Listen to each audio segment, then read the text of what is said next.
Hi, Josh. Hi, Amanda. What are we talking about today? I thought we would talk about a Connecticut employee who is a member of a union, therefore has a collective bargaining agreement, and they've been terminated. And they feel as though their employer did not have cause for that termination. What do they do? Do they go through the union? Do they talk to an employment lawyer like me and you? What comes first? I think the first step, if you've been terminated in violation of your collective bargaining agreement, is to speak with your union and the appropriate representative of the union. Maybe that's the steward, maybe it's someone at the national union, maybe it's a union lawyer. And there are sort of three reasons for that. The first is the union, which presumably negotiated the collective bargaining agreement with management on behalf of all the members of the union, is going to know that agreement best. They're going to know what the rights are under that union. They probably don't even need to read it very carefully to know exactly what it says. The second reason is, in most situations, it depends on the collective bargaining agreement, but for most contracts, the union is the organization that has standing to file an arbitration to challenge a breach of that collective bargaining agreement. In other words, you as an individual employee, as a member of the union that has a collective bargaining agreement, you don't have a right in and of yourself to sue your employer for violating that collective bargaining agreement. The union has to do it for you. And the third reason is you're already paying for the union, and you probably don't have to pay anything more for the union to speak with you. Whereas you and I, Amanda, we're probably going to charge for that conversation. So you might as well start with the folks who know best, the folks who have the ability to act, and the folks who are free, or at least you already paid for. Now, let's say you go through that process and it doesn't work out. Maybe the union decides, sorry, we're not going to pursue this, or you lose at whatever type of arbitration or even pre-arbitration setting. And now you're saying, well, you know what?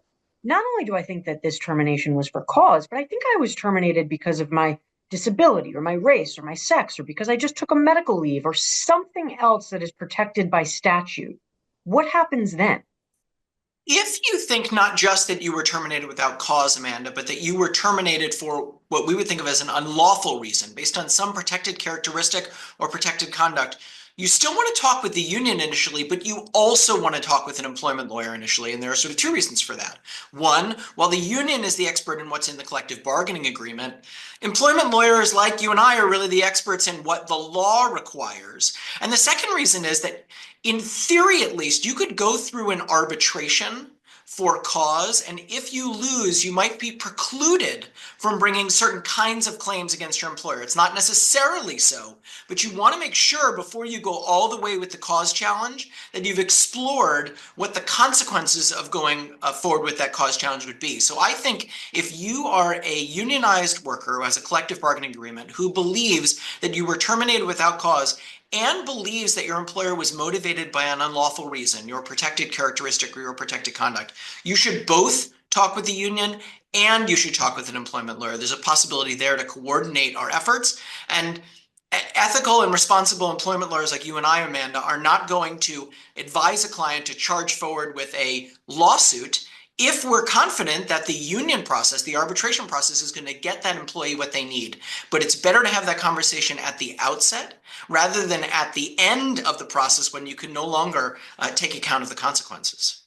And also, don't forget, there are time limitations for any of these unlawful reasons that a person may be terminated here in Connecticut and across the country. So you want to be really cognizant of what those timing deadlines are so that while you're going through this arbitration proceeding, you aren't at the same time costing yourself the ability to not go forward with those statutory claims because you've blown a deadline. Really That's a helpful advice, Josh. that's a great point, Amanda. Thanks for adding that. Thank you all for watching, and we'll see you next time. Take care.